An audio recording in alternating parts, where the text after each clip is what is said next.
My name is Kristin, Devine, and congratulations for finding some time in your day today to join us at the mat. I want to start with an opening from wherever you go. There you are. Here is a passage on voluntary simplicity. The impulse frequently arises in me to squeeze another this or another that into this moment. I've learned to identify this impulse and mistrust it. I work hard at saying no to it. It would have me eat breakfast with my eyes riveted to the cereal box, reading for the 100th time the dietary contents of the contents, or the amazing free offer from the company.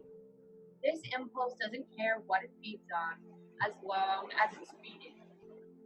The newspaper is an even better draw, or the LL Bean catalog, or whatever else is around. It scavenges to fill time, conspires with my mind to keep me unconscious, lulled in a fog of numbness to a certain extent, just enough to fill or overfill my belly while I actually miss something.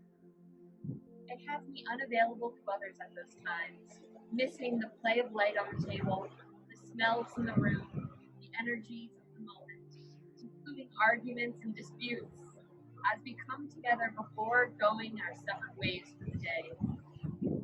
I like to practice voluntary simplicity to counter such impulses and make sure nourishment comes at a deep level. It involves intentionality, doing only one thing at a time, and making sure I adhere to it. Voluntary simplicity means seeing less so I can see more, doing less so I can do more, acquiring less so I can have more. It all ties in. Within the organized chaos and complexity of family life and work, with all their demands and responsibilities, frustrations, and unsurpassed gifts, there is ample opportunity for choosing simplicity in small ways. Slowing everything down is a big part of this, telling my mind and body to stay put rather than answering the phone, not reacting to inner impulses to call someone who, quote, needs calling right in that moment, choosing not to acquire new things on impulse, or even to automatically answer the siren call of magazines or television or movies on the first ring, are all ways to simplify one's life a little. I practice saying no to keep my life simple, and I find I never do it enough. It's a discipline, well worth the effort, a commitment to simplicity in the midst of the world's delicate balancing act. But I find the notion of voluntary simplicity keeps me mindful of what is important, of an ecology of mind and body and world in which everything is interconnected and every choice has far-reaching consequences. You don't get to control it at all, but choosing simplicity whenever possible adds to life an element of deepest freedom, which so easily eludes us, and many opportunities to discover that less may actually be more.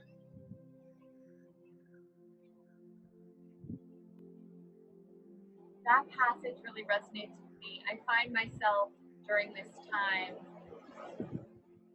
constantly seeking the news, like in an incessant way. And my peers talk to me about that same feeling of trying to saturate ourselves in whatever the update is. And we have such a gift right now of having opportunity to be with our most dear loved ones. I'm with my family right now. If you're with your family, then I hope you understand what I'm talking about. Rejecting this present moment to be fully tuned in with news, with media, or every single update is so counterproductive to the gifts that are present to us right now. And I really hope that I can continue to foster a focus on each present passing moment and on the opportunities that I have with my family rather than answering as what was called here the siren call of the news or checking in on every headline. Anyway, now is a great moment to focus on our alignment as we get ready to practice here. I'm going to find myself on all fours. I encourage you to do the same. As I'm finding my gaze here, I'm widening my fingers, creating space between each, and I'm pushing away from the mat and making sure that I'm working off of a strong arm here. And I'm keeping a straight spine, elongating through the crown of my head. Take a deep inhalation here. And reach all the way up to the sky. On my exhale, I'm lifting my belly button.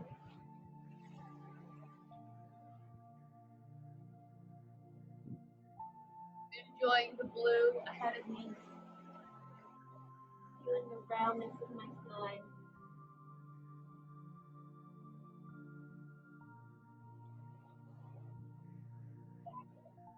All the way back. I'm not going to open up my hips too wide at this point in my practice. I'm going to plant my hands. I'm going to walk my hands all the way over to the left here. When I'm starting to notice an extension in my side body, I'm going to reach even further and take a deep breath. Allowing my back, tight space, particularly the top of the muscle. In between each of my ribs, I'm going to find myself back in the middle. Taking a deep breath, rolling my shoulders all the way as if they could touch my head so low, so far into the back. And I'm going to cross over.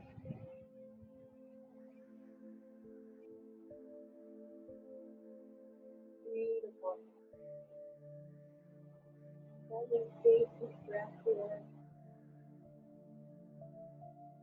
Trying to find weight in my left hip. And finding myself back in a nice child's pose here. I'm going to pick myself up. And I am going to find my knees on the outsides of my mat. Pushing all the way back. I want to really make sure I'm getting my hips as far back here as I can. And I'm almost pushing away.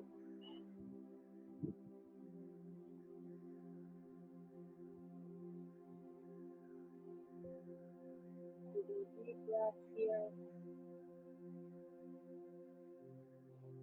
Allowing my awareness to stretch my breath and my whole body. Connecting with my alignment.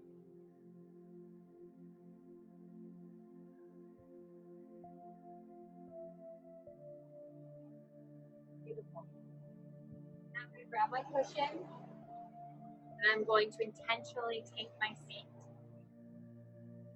Before we begin our full meditation today, there is a passage on concentration that I think may really help us as we're building our fundamentals.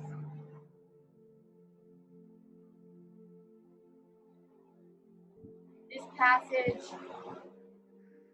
is a great way to reframe your thinking about how one focuses without strain.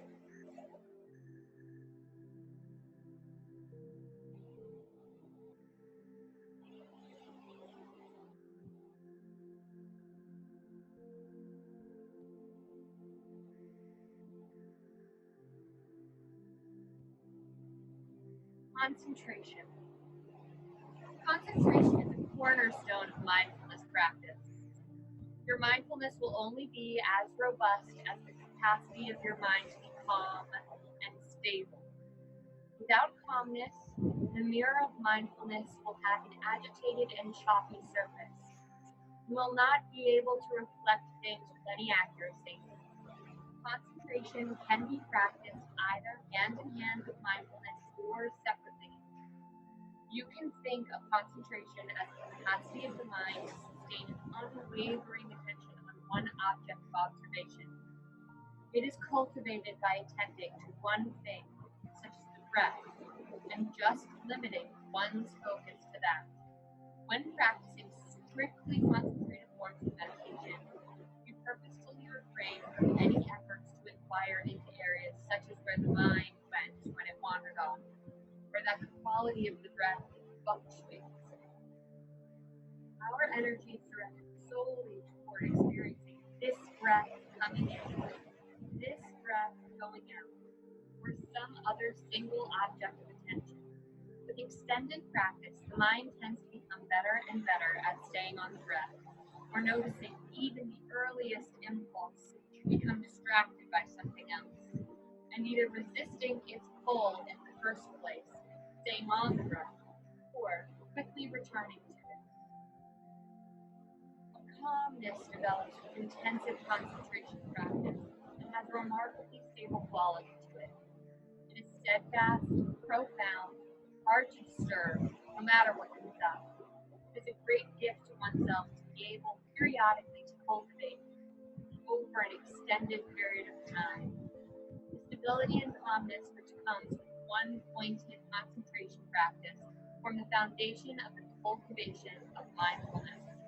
You can only look deeply into something if you can sustain your looking without being constantly thrown off by distractions or by the agitation of your own mind. The deeper your concentration, the deeper the potential for mindfulness. The experience is very pleasant. In attending to the breath with one-pointed concentration, everything else falls away, including thoughts, feelings, the outside world. It is characterized by absorption in stillness and undisturbed peacefulness. A taste of this stillness can be attractive, even intoxicating. One naturally finds oneself seeking this peacefulness and the simplicity of a state characterized by absorption and bliss. I hope you'll find that very helpful today as we settle in to a posture of dignity, allowing our seat to be weighted, rounded deep beyond the earth, and we find our spine lifting with the face between each vertebra, enjoying that feeling of breath, allowing ourselves to fully engage with the enjoyment of each inhalation and exhalation, and to allow ourselves to do that and that alone.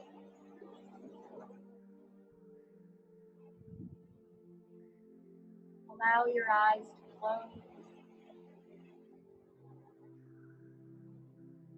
Find your focus deep within yourself.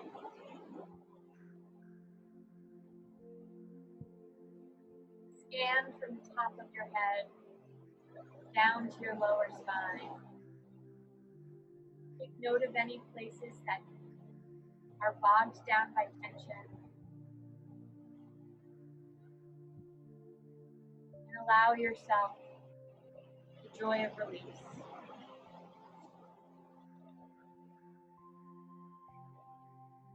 If you find it helpful to use a mantra to coordinate with your breath, try breathing in ease and breathing out calm.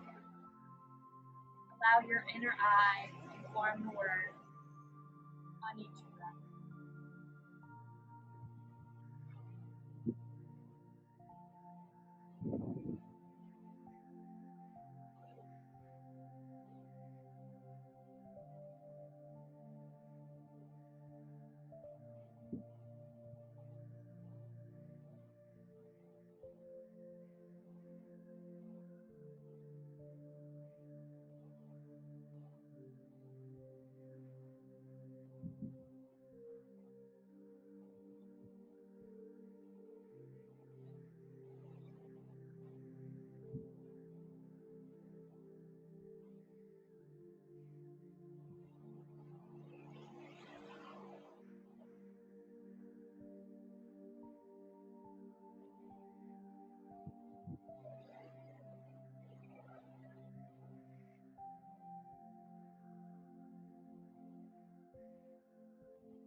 Find your mind wandering.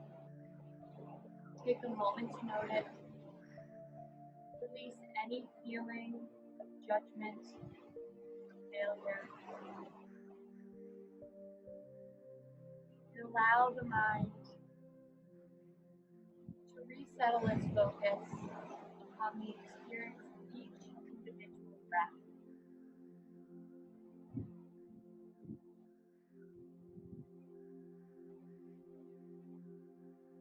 Find yourself curious about the experience.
Find your mind wandering, which is inevitable.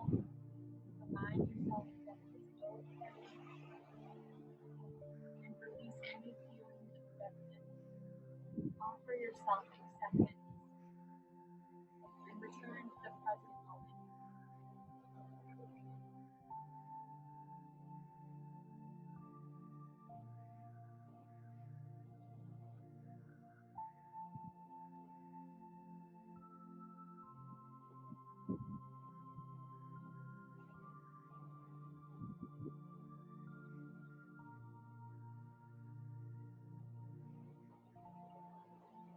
Just for a minute here, allow the mind to wander. Release concentration on the breath and offer the mind freedom more.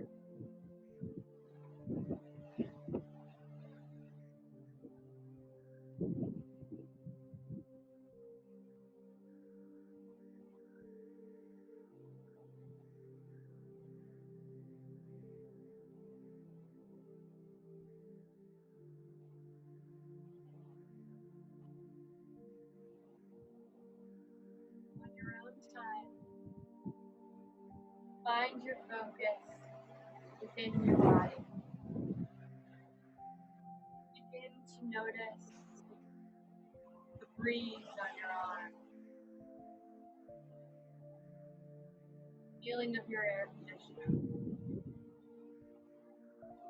the texture of the carpet beneath your foot, any tactile experience to bring you back to your body. When you're ready, wiggle your fingers and toes.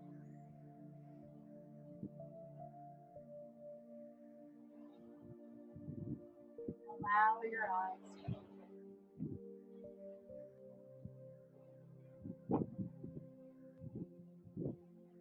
Notice how you feel after this practice. Perhaps there's a greater sense of ease. Perhaps you're finding yourself frustrated with the constant return to the breath.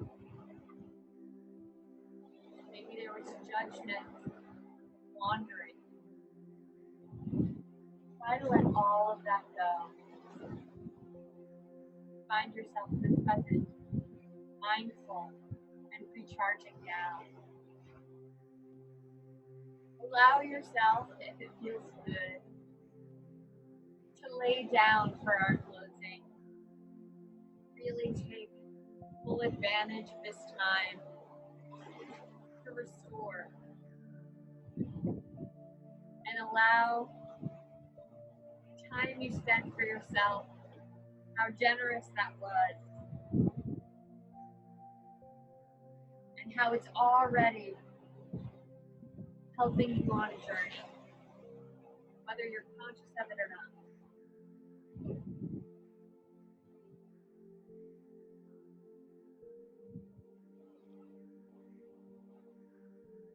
I want to share a few brief passages with you.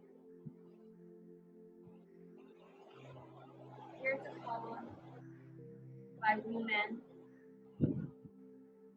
If your mind isn't clouded by unnecessary things, this is the best season of your life.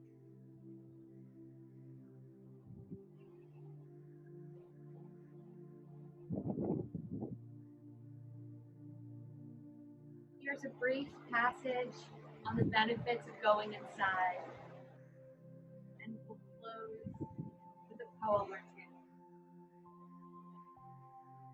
It is easy to come by the impression that meditation is about going inside or dwelling inside yourself. But inside and outside are limited distinctions. In the stillness of formal practice, we do turn our energies inward, only to discover that we contain the entire world in our own mind and body.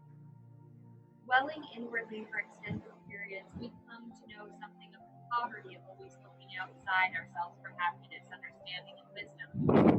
It's not that the environment and other people do not help us to be happy or to find satisfaction.